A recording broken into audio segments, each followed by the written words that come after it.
ఈరోజు టాపిక్ ఏంటి అని అంటే పక్కింటి వాళ్ళ గురించి మాట్లాడుకుందాం. ఇప్పుడు ప్రతి ఫ్యామిలీలోనూ ఏవో ఒకటి తగాదాలు ఉంటాయండి. భార్యాభర్తలు అరుచుకుంటారు. పిల్లలు ఎదిగిన కాలేజీకి వెళ్ళే పిల్లలు ఉన్నారనుకోండి, చెప్పిన మాట వినకపోతే పిల్లల మీద అరుస్తారు. అలాగే అత్తాకోళ్ళు ఉన్నారనుకోండి, ఏవో ఒకటి ఒకరినొకరు తిట్టుకునే పరిస్థితి కూడా ఉంటుంది. అందరి కుటుంబాల్లోనూ తెల్లారులేస్తే ఏవో గొడవలు ఉంటాయి.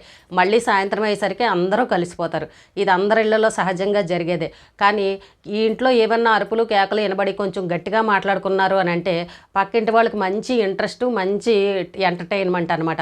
ఏంటి, దేని గురించి అరుచుకుంటున్నారు, దేని గురించి తిట్టుకుంటున్నారు, చెవులు నిక్కబొడిచి మరి గోడ పక్క నుంచి వినడాలు, కిటికీల దగ్గర నిలబడి వినడాలు, గట్టిగా ఎందుకు అరుచుకుంటున్నారని ఇంట్లో లోపల పని చేసుకునే వాళ్ళు మరీ పనులు మానుకుని వచ్చి గుమ్మాల దగ్గర నిలబడి వినేవాళ్ళు కూడా చాలామంది కనబడుతూ ఉంటారు. అసలు పక్కింట్లో ఏం జరుగుతుందో మనకెందుకు చెప్పండి. ఇప్పుడు మన ఇంట్లో కూడా బోల్డ్ గొడవలు ఉంటాయి.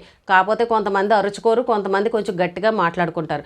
మీ ఇంట్లో ఉన్న విషయాలు మాత్రం బయటకు ఎవరికి తెలియకూడదు. కానీ పక్కింట్లో ఏం జరుగుతుందో, వాళ్ళ ఇంట్లో ఎవరెవరు ఏ విషయం గురించి కొట్టుకుంటున్నారో తెలుసుకుని మరి ఇంకొక నలుగురికి చెప్పుకొని ఇలా టైంపాస్ చేస్తూ ఉంటారు.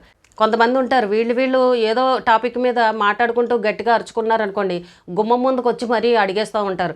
ఏంటి, దేని గురించి అరుచుకుంటున్నారు, దేని గురించి తిట్టుకుంటున్నారని కల్పించుకుని మరి అక్కడే నిలబడి చూసి మాట్లాడుతూ ఉంటారు. అసలు అంత అవసరం ఏమని చెప్పండి. వీళ్ళ ఇంట్లో విషయాలు వీళ్ళు మాట్లాడుకుంటారు, మళ్ళీ కలిసిపోతారు. అక్కడ గుమ్మం దగ్గర నిలబడి మరి ఏం జరిగిందని అని అడగడం అది ఎంతవరకు కరెక్ట్? తప్పు కదా, అలా అడగకూడదు కదా. మొన్న కూడా ఒక అమ్మాయి ఎవరో ఈ కామెంట్ పెట్టారు, తెలంగాణలో ఒడిబియ్యం అని పోస్తూ ఉంటారు. ఆ ఒడిబియ్యం పోసినప్పుడు ఏం చేస్తారంటే ఆ బియ్యాన్ని వండి మళ్ళీ చుట్టుపక్కల వాళ్ళకి భోజనాలు పెడుతూ ఉంటారు.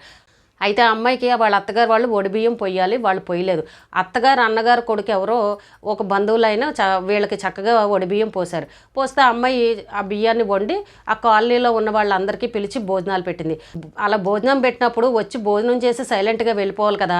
ఆ విషయాన్ని మానేసి మీ అత్తగారు పోయాల్సింది మీ అత్తగారు పోయకుండా మీ బంధువులు ఎవరో ఎందుకు పోశారు, మీ అత్తగారికి మీకు ఏమైంది, అదేంటి వీళ్ళు కాదని వాళ్ళు ఎందుకు పోశారని ఆ టాపిక్ని హైలైట్ చేసి దాని గురించే గుసగుసలు చెప్పుకోవడం, ఒకరికొకరు ఏదో పెద్ద జరిగిపోయినట్టు ఆ టాపిక్గా మాట్లాడుకోవడం మొదలుపెట్టారంట. అక్కడ మనం దేనికి వెళ్ళాము, మన పని ఏంటి, మనం అందరూ కలిసామా లేదా, చక్కగా సంతోషంగా మాట్లాడుకున్నామా లేదా అని ఈ విషయాలు మాట్లాడుకోవడం మానేసి మీకు ఏమైంది అని ఇలా గుచ్చి ఆరాలు అడిగితే ఎలా చెప్తారు చెప్పండి. అత్తకోళ్ళు అన్నాక సహజంగా ఏవో ఒకటి కుటుంబ తగాదాలు ఉంటాయి. ఆ తల్లి కొడుకో ఉండొచ్చు, లేదా ఆస్తి గొడవలో ఇంకోటో ఉండొచ్చు. వాళ్ళు ఆ టైంకి వాళ్ళు పోయలేదేమో, లేదా బంధువుల చేత వాళ్ళ అత్తగారే లేదా బంధువుల చేత పోయించారేమో. ఇప్పుడు అక్కడ ఏం పని అయితే ఆగిపోలేదు. ఏదో ఒకటి ఆ అమ్మాయి సంతోషంగా చేసుకుంది. మిమ్మల్ని భోజనానికి పిలిచినప్పుడు వెళ్ళి తినేసి ఆశీర్వదించి రావాలి. కానీ వాళ్ళ ఇంట్లో ఏం గొడవలు జరిగాయి అనేది గుచ్చి ఎందుకు అడగడం అండి. కొంతమంది ఇలాంటి పిచ్చి వేషాలు వేసేవాళ్ళు ఉంటారనమాట. కుటుంబాలు అన్నాక గొడవలు ఉండవా, ఈ రోజు మాట్లాడుకోకపోయినా ఏదో ఒక రోజు మాట్లాడుకుంటారు కదా. ఇంకా భోజనానికి పిలిచింది కాకుండా మళ్ళీ ఇలా వంకలేంటి, పిలవకపోతే అదిగో వాళ్ళని పిలిచింది వీళ్ళని పిలిచింది మమ్మల్ని పిలవలేదని ఈ రకంగా మాట్లాడతారు. ఒకవేళ పిలిస్తేనేమో వీళ్ళ కుటుంబంలో ఏం తగాదాలు ఉన్నాయని ఇంట్రెస్ట్గా తెలుసుకోవాలని ఆరాటపడుతూ ఉంటారు. ఎందుకు చెప్పండి అలాంటివి. పక్కింటి వాళ్ళు అన్నప్పుడు చక్కగా సొంత వాళ్ళగా ఒకరినొకరు ఇచ్చిపుచ్చుకోవడమో, లేదంటే సరదాగా మాట్లాడుకోవడమో, ఒకరికొకరు ఏదైనా హెల్ప్ కావాలంటే చేసుకోవడమో, పలకరించుకోవడమో ఇలాంటివి ఉండాలి. అంతేగాని ప్రతిదీ గొడవల్లోకి దూరిపోయి ఎవరో కుటుంబంలో గొడవలు కూడా మనమే కలుగజేసుకుని వాళ్ళ కుటుంబాల్లో కూడా దూరిపోయి అక్కడ చాడీలు చెప్పి ఇలాంటి గొడవలు ఎవరు కూడా పెట్టకూడదు. అది వినడానికి ఎంత అసహ్యంగా ఉంటుంది. ఇప్పుడు మీరు ఇలాంటి గొడవలన్నీ పెడతారు, రేపొద్దున వీళ్ళు ఒకటైపోయి కలిసిపోతారు.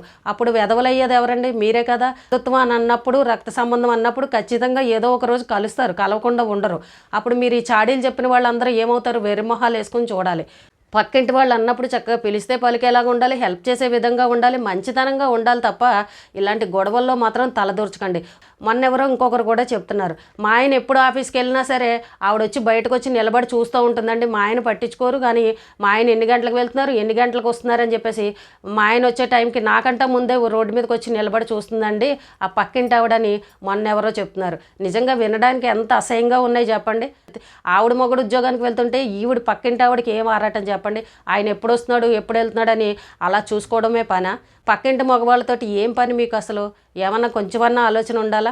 మీ ఇంట్లో మీ మగవాళ్ళని చూస్తే మీరు ఊరుకుంటారా?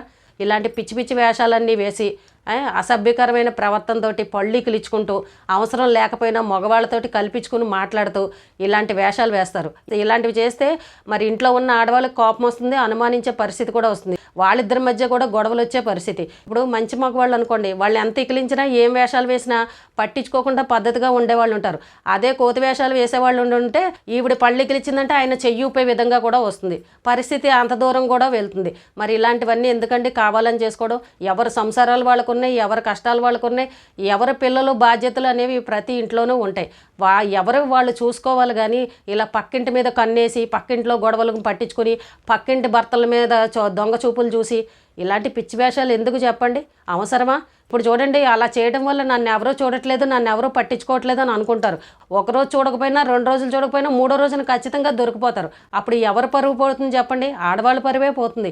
మగవాళ్ళని ఎవరు అనరు. ఈవిడే ఇలా చేసిందని చెప్పేసి నలుగురు 4 రకాలు చెప్పుకునే పరిస్థితి. అంతవరకు ఎందుకు తెచ్చుకోవాలి చెప్పండి? పెళ్ళయ్యి ఒక వయసు వచ్చిన తర్వాత పిల్లలు, బాధ్యతలు, అత్త, మామ, భర్త ఇలాంటి వాటి మీదే మనం దృష్టి ఎక్కువ పెట్టాలి. దృష్టి ఎప్పుడు కూడా మనం ₹1 సంపాదించుకోవాలి. మనకు బాధ్యతలు ఉన్నాయి, ఖర్చులు ఉన్నాయి. ఇద్దరు సంపాదించుకుంటే కానీ మనకి ఇల్లు గడవదు. ఏది చెయ్యాలన్నా సరే డబ్బు ఉండాలి అన్న ఆలోచన పెట్టుకొని మనకు భగవంతుడు ఓపికనిచ్చాడు. కాళ్ళు చేతులు చక్కగా అన్ని అవయవాలు బాగున్నాయి. ఇలాంటప్పుడే ఓపుకున్నప్పుడే ₹1 డబ్బులు సంపాదించుకుందామని తెలివిగా ఆలోచించుకొని మీరు కష్టపడడానికి ప్రయత్నం చేయండి. ఏదో ఒక పని మీద దృష్టి పెట్టండి. అంతేగాని పక్కింట్లో ఏం గొడవలు జరుగుతున్నాయి, ఎవరి మొగుడు ఎవరితోటి వెళ్ళిపోయాడు, ఆ పక్కింటిది రోజు ఎక్కడికి వెళ్తుంది, ఎక్కడికి వస్తుంది, రోజు ఇన్ని డబ్బులు పెట్టి షాపింగ్లు చేస్తుంది, చీరలు కొంటుంది, వీటికన్నిటికీ డబ్బులు ఎక్కడవి, మొగుడికి చెప్పకుండా ఇక్కడికి వెళ్ళిపోతుంది, అక్కడికి వెళ్ళిపోతుంది అని ఇలాంటి పంచాయతీలు కాదు. మన ఇంట్లో ఉన్న మన కష్టాలు, మన బాధల గురించి దృష్టి పెట్టాలి. కానీ పక్కింటి వాళ్ళ గురించి ఆలోచించారనుకోండి, మీ టైం వేస్ట్ అవుతుంది తప్ప వాళ్ళ దగ్గర నుంచి మీకు ఏమీ రూపాయి రాదు.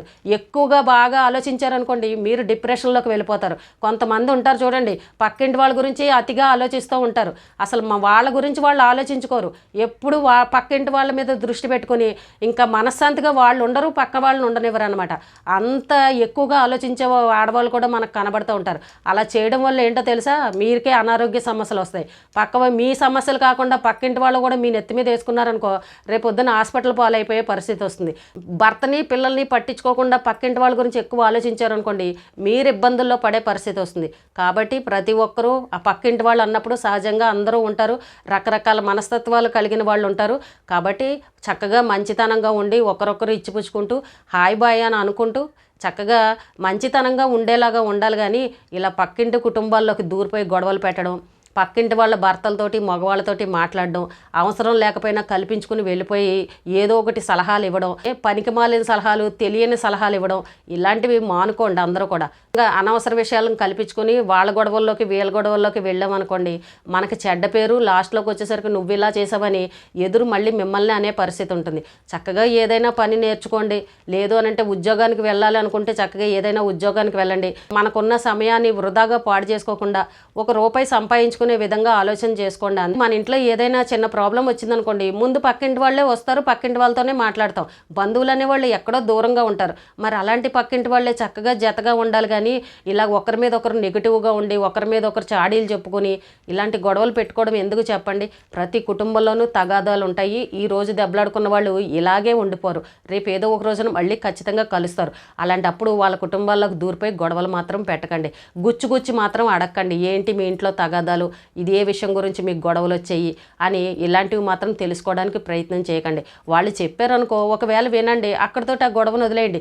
మళ్ళీ ఈవిడ చెప్పిన విషయాన్ని తీసుకెళ్ళి ఇంకో 4గురికి చెప్పడం, వాళ్ళ పరువును తీయడము, ఇలాంటివి మాత్రం ఎవ్వరూ చేయకండి. ఎవరి పనులు వాళ్ళు చేసుకోండి. చక్కగా అందరూ చక్కగా మాట్లాడుకోండి. మిమ్మల్ని ఎవరైనా ఫంక్షన్లకి పార్టీలకి పిలిచారనుకో, వెళ్ళండి, భోజనం చేయండి, రండి, చక్కగా వాళ్ళని ఆశీర్వదించండి. ఫంక్షన్కి వెళ్ళి పేరెంటాలకు వెళ్ళి ఇలాంటి పనికిమాలిన గొడవలు మాత్రం మాట్లాడుకోకండి. మనం దేనికి వెళ్ళామో ఆ పని చూసుకుని బయటికి రండి.